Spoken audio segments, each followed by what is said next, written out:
One of the things that I like to incorporate, particularly in my upper division classes, is some sort of special project toward the end of the semester where students can pick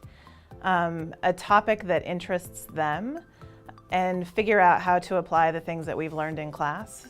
to that particular topic. In my advanced biochemistry class, we spend a lot of time talking about metabolism. And so the goal is for them to find a disease or a drug or a fad diet and apply the principles that we've learned in the class and come up with a 5 to 8 minute infomercial about their special topic and then present that to the class. The students have an opportunity to ask each other questions about the science involved. And I think that has been a rewarding aspect of it as well, to see not only that the students took all of this and put together a movie, but that they actually sort of internalized the science behind it and can answer questions. I think all too often students think of science as a collection of facts.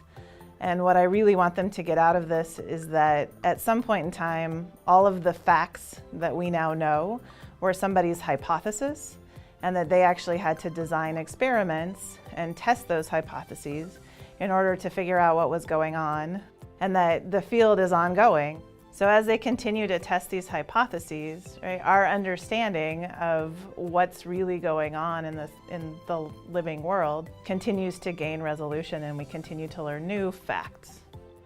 So the benefit for me is that I get to see in sort of a bigger picture what the students have assimilated from class and what they've taken to be important, and how well they can apply sort of that knowledge to something that is not traditionally in their textbook.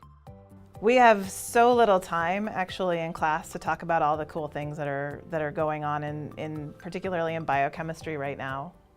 And so I want the students, instead of taking away a collection of facts, to practice looking through the literature, analyzing the data to see whether or not they believe the claims that are being made by these papers,